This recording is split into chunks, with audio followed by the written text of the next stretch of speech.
부모는 살이라도 베어 자식에게 입히고 먹이며 일생을 자식 하나 잘 되길 빌고 살아왔지만 자식은 나 살궁리만 하다니 부모 자식 간의 합의가 일반적 신임만도 못하다는 생각이 듭니다. 물론 부모는 하나같이 자식 덕 보려고 자식 키우지 않는다고 말을 합니다. 어떤 부모라도 그것이 진심이고 사실입니다. 하지만 자식으로서 그 뜻에 부합하면 어리석다 할 것입니다. 부모의 마음은 마음으로서가 아니라 자신이 갖고 있는 모든 것을 자식에게 다 주어도 아까워하지 않습니다. 자식에게 다 해주고 싶은 게 부모 마음입니다. 그래서 자식들 교육비, 결혼자금, 사업자금까지 다 대주고 손자, 손녀까지 돌봐주시는 부모님들도 많이 계십니다. 그런데 금전적으로 가니며 쓸개며 다 내주었을 때 자식들이 우리 부모님들께 더 잘하던가요? 그저 사랑으로 밀어주고 끌어주면 되는 줄 알고 했던 것들이 생각과는 다르게 어리석고 무지한 것들이 될 수도 있습니다. 이렇게 다 퍼주고 자식에게 기대감을 갖는다면 나중엔 부모만 큰 상처를 받을 수도 있습니다. 최근 60세 이상 노부모들 중 길을 잃고 방황하는 이들이 많아졌습니다. 그 원인을 조사한 결과 60대 노인들이 노후를 위해 준비한 자금을 자식들에게 내주었기 때문입니다. 노후 자금마저 내준 부모에게 자식들은 부모에게 경제적 지원을 할 계획이 없으며 그 수치가 33%로 나타났고 부모를 부양할 계획이 없다는 말과 같습니다. 이유는 내 자식 키우고 내 가정 꾸리기 바빠서가 47.1%였고 경제적 부분은 부모 자식 간이라도 철저히 해야 하기 때문에 그리고 나의 노후를 챙겨야 하기 때문에라고 답했습니다. 이것이 직장을 갖고 살아가는 이 30대들의 생각인 것입니다. 여기에 꼭 맞는 자식 키워봐야 아무 소용없다라는 속담이 있습니다. 나와 자식 관계가 일촌이면 나와 부모도 일촌인 겁니다. 내가 부모를 통해 세상의 빛을 봤으면 그 은공에 보답해야 하며 그것은 보이지 않는 불물률이며 그 모습을 자기 자식에게 보여줘야 그대로 섬김을 받게 됩니다. 부모 자식 사이는 천륜이라는 말이 있습니다. 인위적으로 맺고 끊고 모시고 안 모시는 게 아니다. 뿌리 없는 나무가 없듯이 근본을 모르는 자는 금수보다 못합니다. 부모는 자식에게 생색을 내거나 바라지 않으며 비가 오고 바람이 불어도 먼저 자식을 생각합니다. 목숨을 다하는 그 순간까지도 자식 걱정에 눈을 감지 못하는 것이 부모입니다. 그런 부모를 놓고 부양을 하겠다 못하겠다 하는 것 자체가 어불성설이며 언어도단이라 생각됩니다. 이 도리를 저버리고서야 어찌 자기 자식에게 어떻게 인간의 도리를 운운하겠습니까? 작금에 늙어가는 부모 세대들은 그 부모들을 모심에 있어 대부분 정성을 다한 세대이며 비록 자신의 부모들이 6.25를 겪으며 못 먹이고 못 입히고 변변한 학교를 못 보냈어도 나를 낳아준 부모의 은공을 알기에 당연함으로 받아들였습니다. 그러나 요즘 젊은이들은 배고픔이 뭔 줄을 정말 모르고 사는 세대이며 조금만 움적거려도 하루 벌어 한 달 먹을 쌀을 준비할 수 있는 세상에 태어났습니다. 눈물 젖은 빵을 먹어보지 못한 자는 인생의 진미를 논하지 마라 했던가요? 같은 빵 한 조각에 설움과 감사가 넘치는가 하면 테두리를 이리저리 떼어내고 속만 파먹는 요즘 세대들이 어찌 빵 한 조각에 서린 눈물의 의미를 알까 싶습니다. 이 같은 조사 결과 뒤에는 너무 계산적이고 현실적이며 이기적인 존재감만 불어넣고 있는 우리 사회와 교육당국이 무거운 책임을 져야 하지만 남 탓만 하는 젊은 세대들이 더 큰 문제가 아닌가 생각됩니다. 오죽하면 요즘 부모들 중에는 남은 땅 한마지기는 절대로 자식에게 넘겨줘서는 안 된다고 할까요? 모든 것을 다 주고 나면 마치 부모의 할 일이 끝난 것처럼 여기고 귀찮고 피곤한 존재로 치부하는 자식들. 늙고 병들어 기력이 쇠하면 자식들끼리 서로 떠맞지 않으려고 전쟁 노름하고 심지어 내다 버리기까지 하는 세상입니다. 그나마 자식들끼리 뜻을 맞춰 몇 푼씩 걷어 요양원이라도 가게 된다면 퍽이다 다행이고 방치되어 몇 개월 만에 발견되는 독거노인들 이야기가 뉴스거리가 되는 세상 아닌가요? 하늘이 내려준 인연을 저버린 채 늙은 부모를 방치했다는 소식이 심심찮게 들려옵니다. 자식들에게 버려진 88세 새우등 할머니의 처절한 몸부림을 아시나요? 청와대 국민청원 게시판에 게재된 글로 6명의 자식에게 버림받아 찜질방을 전전하던 88세 할머니의 사연이 재조명되었습니다. 할머니께선 8.15 해방 전 1944년 당시 나이 14세에 이북에서 내려오셔서 사시다가 할아버지와 혼인하여 슬하에 6남매를 두셨습니다. 그 자식들 먹이고 입히고 가르치기 위해 부모님 자신들은 모진 삶의 무게와 가난에 허기진 배를 물로 채우며 견뎌내야만 하셨습니다. 첫째 딸을 낳으신 후 할아버지는 6.25 전쟁에 참전하여 6년 만에 제대를 하셨고, 할머니께서는 남편이 전쟁터에 가신 후 6년 동안 굶는 것을 밥 먹듯 하며 가난한 살림에도 시부모님을 남편 목까지 정성껏 섬기며 효도를 다하셨다고 하십니다. 자식들에게 가난을 대물림해선 안 된다고 하시며 강원도 깊은 산속으로 들어가 화전을 일구며 손발이 다 닳고 등이 휘도록 험한 일도 마다하지 않으셨고, 할머니께서는 40여 년 전에 자식 대학 등록금을 마련하려고 누에를 치시다가 나무 꼭대기에서 떨어져 허리를 심하게 다치셨어도 병원 한 번 못 가시고 방치해 두었던 허리는 그 후로 더 심해져서 새우등처럼 휘어버리고 말았습니다. 이렇게 평생을 자식 뒷바라지한 할머니와 할아버지는 6 자식을 모두 키워내셨습니다. 평생을 자식들 뒷바라지하고 남겨두었던 부동산, 현금, 금부치까지 전 재산을 모조리 자식들에게 주고 남은 거라고는 노부부가 오손오손 의지하며 살아가던 집과 텃밭뿐이었습니다. 그런데 그것마저 둘째 딸과 둘째 아들이 부모님께 찾아와서 땅을 사서 집을 짓는데 자금이 부족하니 부모님의 마지막 노후 자금인 집과 텃밭을 팔아서 보태주면 부모님 노후를 편히 모시고 효도하겠다며 온갖 가머니설로 마지막 보금자리마저도 팔아갔습니다.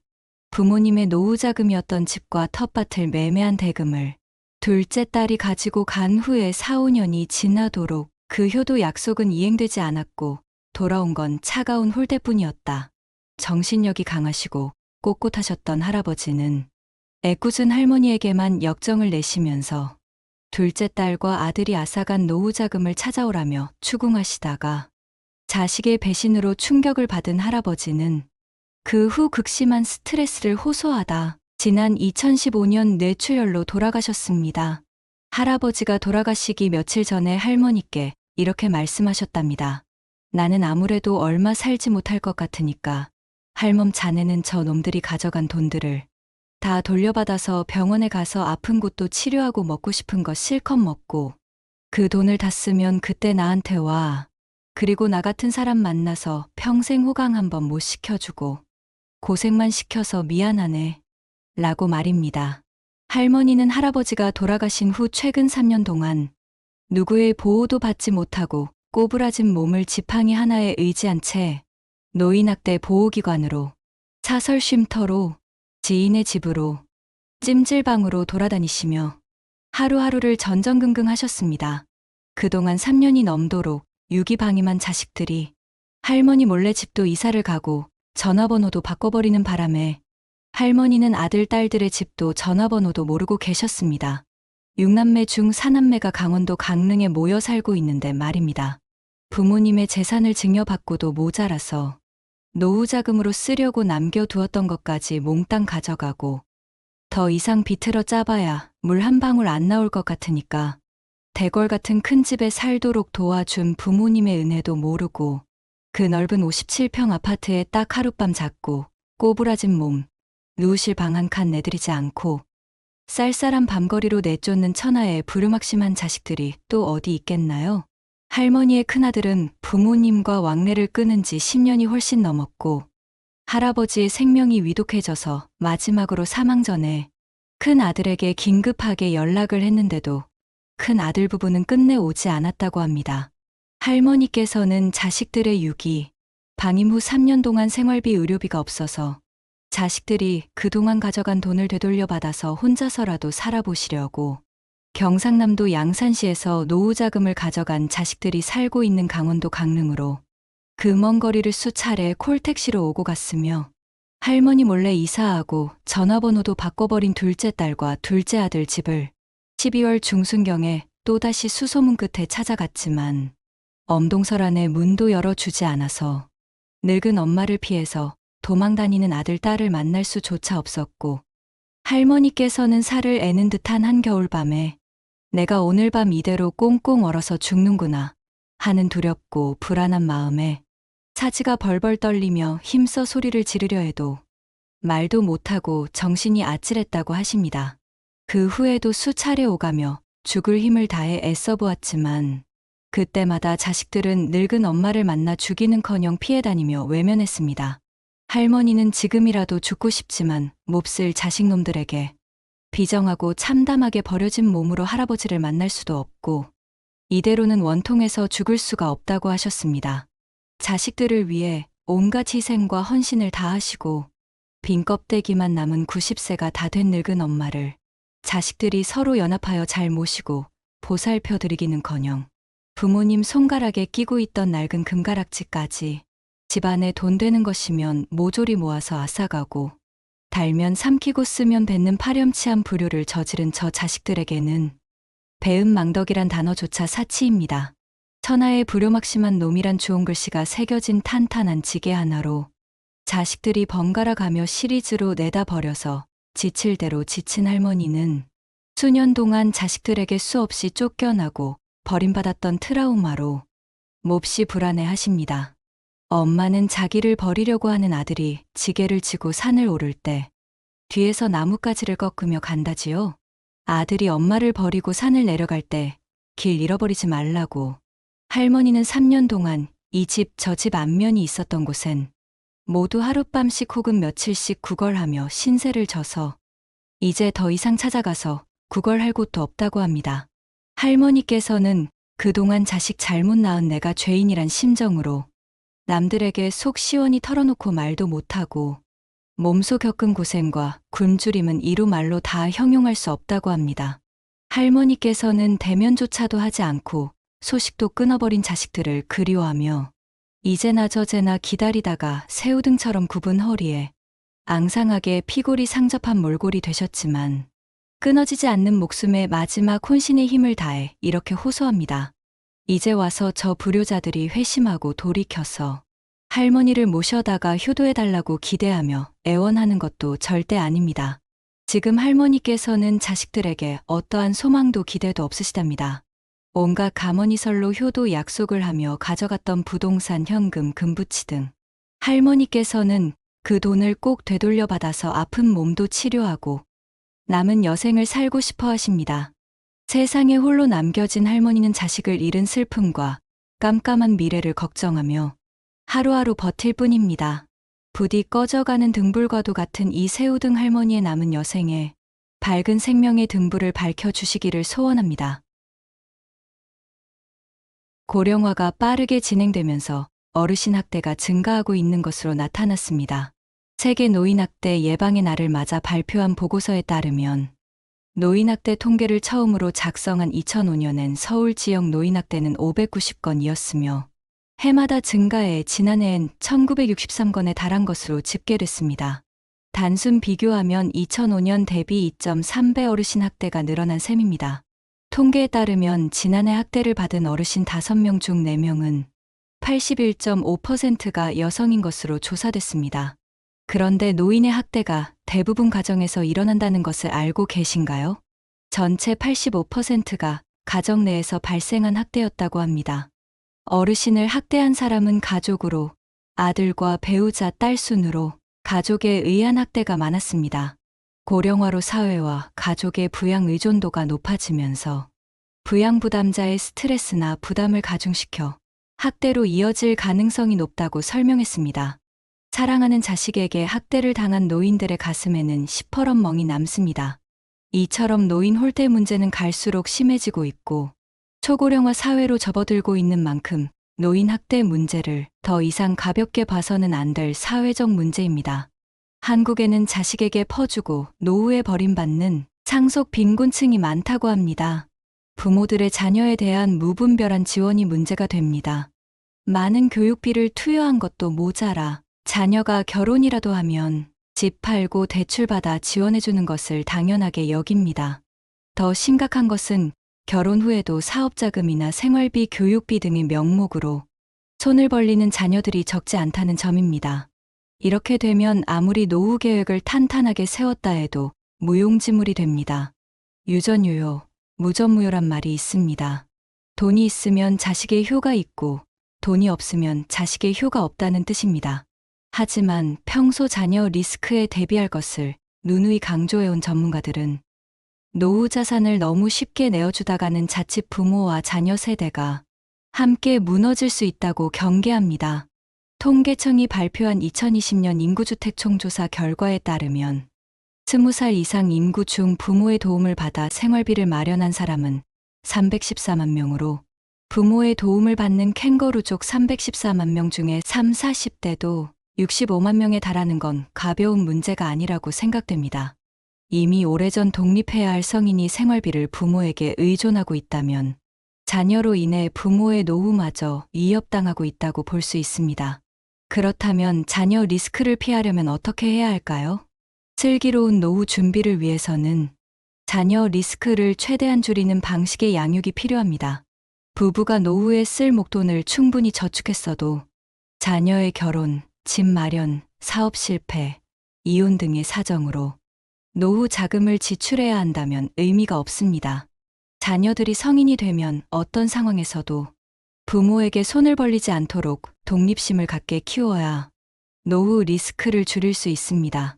자녀에게 올인해 허리띠 졸라매며 과도한 학원비를 지출하며 무늬만 대학에 보내는 건 가장 큰 실수입니다.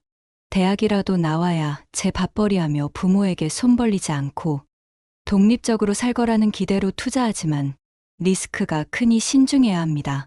자녀가 원하지 않는 공부를 억지로 시키기보다는 본인이 행복하게 살 수 있는 길을 같이 고민하고 찾아야 하겠습니다. 부모가 능력이 된다면 자녀가 대학 졸업하고 취업할 때까지는 돌봐주는 건 나쁘지 않습니다. 결혼이나 독립자금으로 일정액을 미리 제시하고 나머지 비용은 스스로 마련토록 해야 하며 자녀가 30대가 되면 미혼이든 기혼이든 삶의 결정권을 오롯이 자녀에게 넘기고 참견 대신 응원하는 정도의 역할만 해야 합니다. 그래야 본인의 인생을 책임감 있게 결정하며 살고 그로 인해 발생하는 리스크도 부모에게 떠넘기지 않습니다. 경제관념 없다고 자녀의 월급을 부모가 맡아 투자까지 책임지는 건 자녀를 망치는 지름길이 됩니다. 취권으로 유명한 홍콩의 배우 겸 영화감독인 성룡은 4천억 원가량의 재산을 사회에 환원하겠다고 하면서 자녀에게 능력이 있으면 유산이 필요 없고 자녀가 능력이 없으면 유산을 상속해도 탕진할 게 뻔하기 때문이다 라는 이유라고 합니다.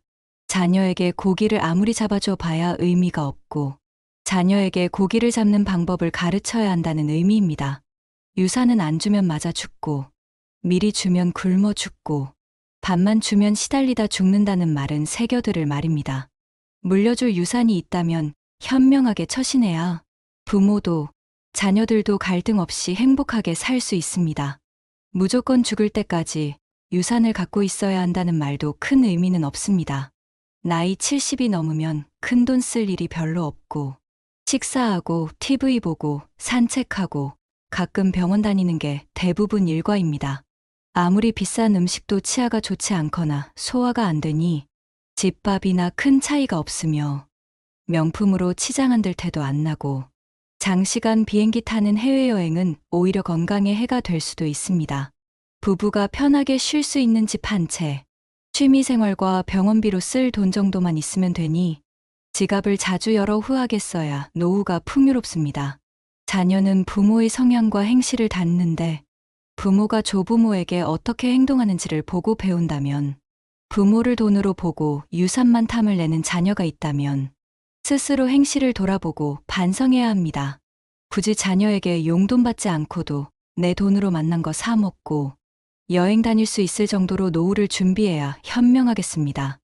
노후가 준비 안 된 부모 리스크는 자녀에게도 큰 짐이 됩니다.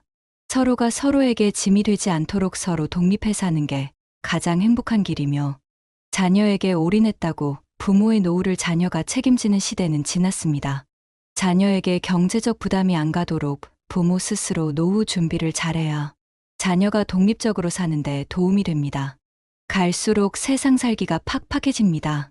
고정 비용은 늘고 돈은 모이지 않는 현실 속에 누군가는 복권 당첨을 꿈꾸거나 부자 부모가 있는 사람을 부러워하기도 합니다.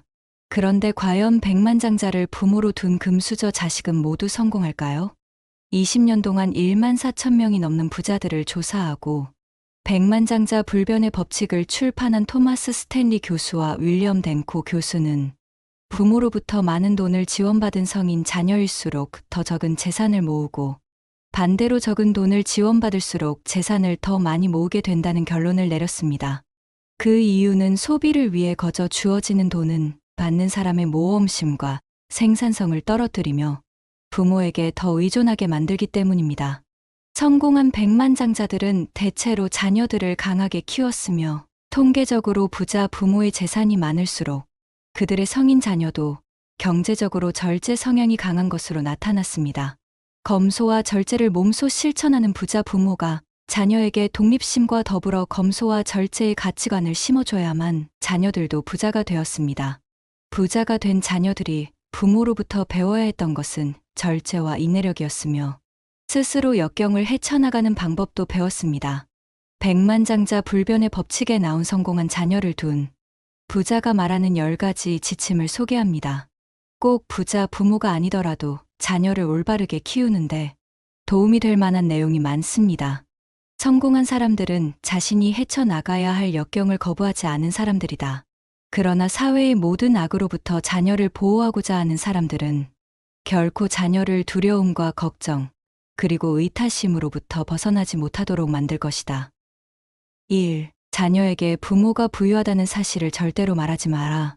부자의 많은 자녀들은 왜 고소득을 올리면서도 많은 재산을 모으지 못할까? 그들은 어려서부터 부모가 부유하다는 말을 끊임없이 들어왔으며 부모의 사치스런 라이프 스타일을 그대로 모방하기 때문이다. 반면 부자가 된 자녀는 자신의 아버지가 전혀 부자처럼 보이지 않았다고 말한다. 2. 당신이 아무리 큰 부자라도 자녀들에게 절제와 근검절약을 가르쳐라. 아이들은 무척이나 영리해서 부모가 실천하지 않는 규칙은 따르지 않는다. 부모가 자녀들에게 지시하는 것과 부모의 행동 사이에는 반드시 일관성이 있어야 한다. 아이들은 금방 모순을 알아차린다. 3. 아이들이 성숙하고 엄격하며 어른스러운 생활 습관과 직업을 가지기 전까지는 부모가 부자라는 사실을 결코 알아차리지 못하게 하라. 어떤 부자는 자녀를 위해서 신탁기금을 마련했으나 40세가 넘어야 찾을 수 있도록 만들었다. 나이가 40이 되면 이미 자신만의 생활 방식이 굳어져 돈 때문에 생활 방식이 바뀌지는 않을 것이기 때문이다. 4. 자녀와 손자들에게 유산 상속이나 경제적 지원에 관해 되도록 말하지 마라. 큰 애야, 너는 집을 받게 될 거야. 둘째야, 너는 여름 별장을 받을 거고. 막내야, 너도 땅을 받게 될 거야 라는 식의 구두 약속을 절대 하지 마라. 쉽게 잊어버리기 쉽고 또 누구에게 무얼 준다고 했는지 혼동하기 때문이다. 그러나 자녀들은 결코 잊지 않고 나중에 받지 못하게 되면 부모와 다른 형제에게 그 탓을 돌린다. 5. 협상 전략의 일환으로 자녀에게 현금이나 고가의 선물을 주지 마라. 현금이나 고가의 선물은 사랑의 표시나 의무의 대가 혹은 친절에 대한 감사의 표시로 주어라. 성인 자녀들은 압력을 가할 목적으로 여러 가지 협상 책략을 쓰는 부모에 대해 애정과 존경심을 잃게 된다. 6. 성인 자녀의 가족 문제에 참견하지 마라. 부모들은 자신이 생각하는 이상적인 생활 방식이 성인 자녀나 며느리 또는 사위의 생활 방식과 정반대가 될 수도 있음을 알아야 하며 자녀들이 자율적으로 살아가도록 내버려 두어야 한다. 7. 자녀와 경쟁하지 마라. 결코 내가 내 나이 때는 말이야라는 식으로 자녀와 대화를 시작하지 마라. 부모가 그동안 축적해온 재산이 얼마나 되는지 자녀에게 자랑하지 마라.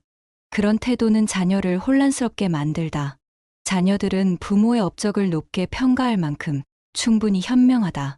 성취욕이 강한 부유층 출신의 자녀들 중에는 재산 축적이 최상의 목표가 아닌 경우도 많다. 그들의 성취 목표 가운데 돈은 두 번째 혹은 세 번째일 수 있다. 8. 자녀들 각자가 개별 인격체라는 사실을 잊지 마라. 자녀들의 행동 동기와 성취 목표는 각기 다르다. 부자가 아무리 경제적 지원을 해도 자녀들 사이의 경제적 격차는 존재하기 마련이다. 생산력이 떨어지는 자녀에게 경제적 보조를 하는 건 차이를 줄이는 게 아니라 오히려 더 벌리는 꼴이 된다. 또한 경제적 지원을 받지 못한 고소득 자녀들이 화를 낼 수도 있다. 9. 부모가 생각하는 성공의 상징을 강조하지 말고 작은 것이라도 자녀의 성과를 강조하라. 자녀에게 돈 쓰는 법만 가르치지 말고 성취하는 법도 가르쳐라. 소비 수준을 높이기 위한 돈벌이가 궁극적인 목표가 돼서는 안 된다. 자녀가 항상 자신의 분야에서 최고가 되도록 노력하고 돈을 쫓지 말게 가르쳐라. 한 분야에서 최고가 되면 돈은 자연스레 따라온다. 10. 돈보다 귀한 것이 많다는 사실을 자녀들에게 알려줘라. 건강, 장수, 행복, 사랑 넘치는 가정, 자립, 진실한 친구 가운데 5가지를 가지고 있다면 부자다. 돈은 인생이라는 케이크 위의 장식물과 같은 것이다. 돈 때문에 남을 속이거나 훔칠 필요는 없다. 이렇게 오히려 돈이 많은 부모일수록 자식에게 그 돈을 그냥 주는 것이 아니라 스스로 어떻게 하면 돈을 벌 수 있는지를 알려주었다는 공통점이 있었습니다. 여기서 알 수 있듯이 다 퍼주는 것은 오히려 독입니다. 자식에게 이것저것 해주다 보면 절대 한 번으로 끝나지 않고 계속됩니다. 마지막으로 자식에게 기대지 않고 노후에 잘 살려면 필요한 것 3가지를 말씀드리겠습니다. 노후의 3대 괴로움은 가난, 병, 외로움이라고들 말합니다. 요즘은 특히나 혼자 사는 분들이 늘어나고 있습니다. 혼자서도 행복하게 잘 살려면 우리는 다음과 같은 것들을 준비해야 합니다. 첫째로 우리는 혼자 있을 때도 할 수 있는 취미가 필요합니다. 할 게 없으니 다른 사람에게 관심이 가고 의존하게 되는 것입니다. 할 게 있다면 오히려 내 삶을 즐기기 바빠 자식들이나 다른 사람의 연락이 귀찮아질 수도 있습니다. 그만큼 하루를 재밌게 살 수 있습니다. 만약 자식들이 아니라 이런 취미 생활을 같이 할 수 있는 친구들이 있다면 더 만족한 삶을 살 수 있습니다. 둘째는 경제력입니다. 돈이 없다면 이런 취미를 만드는 것도 힘들어지게 되고 뭘 하려고 해도 할 수 있는 것이 없어지기 때문에 경제력은 굉장히 중요한 요소 중 하나입니다. 이러한 이유 때문에 더더욱 내 재산을 다 퍼주며 자식에게 지원을 해주지 않는 것이 현명합니다. 사실 나이가 들수록 돈을 벌기가 힘들어질 수도 있습니다. 그렇기 때문에 한 살이라도 젊을 때 모은 돈들을 자식에게 주지 말고 잘 아껴가며 생활하는 것도 중요합니다. 3번째는 건강입니다. 건강하지 않다면 사는 것이 서러워집니다. 이 모든 것이 건강하지 않다면 모든 것이 허실입니다. 건강을 잃으면 모든 것을 잃는 것이란 말도 있습니다. 그만큼 나의 노후가 건강하지 않다면 돈도 가족들도 친구들도 필요 없게 됩니다. 건강해야 일도 할 수 있고 취미 생활도 즐길 수 있고 친구도 만날 수 있고 여행도 갈 수 있고 무엇이든 건강이 받쳐줘야 할 수 있다는 것을 잊으면 절대 안 됩니다. 건강은 노후에는 필수적인 요소이며 앞으로도 많이 강조를 드리려고 합니다. 건강은 아무리 강조해도 지나침이 없습니다. 우리 부모님들 아무리 힘든 일이 있더라도 꼭 건강만큼은 챙기셨으면 좋겠습니다. 오늘부터 자식에게 기대지 않고 내가 혼자서도 잘 사는 방법들을 조금씩 연습해보면 어떨까요? 나의 노후는 끝까지 내가 책임진다는 마음을 내면 더 편안하고 행복한 노후를 보낼 수 있습니다. 여러분의 노후가 더욱 건강하고 행복하기를 끝까지 응원하겠습니다. 이상으로 삶을 바꾸는 지혜였습니다. 더욱 유익한 내용으로 찾아뵙겠습니다. 오늘 내용이 도움이 되셨다면 구독, 좋아요 부탁드립니다. 영상 제작에 큰 힘이 됩니다. 끝까지 시청해주셔서 감사합니다.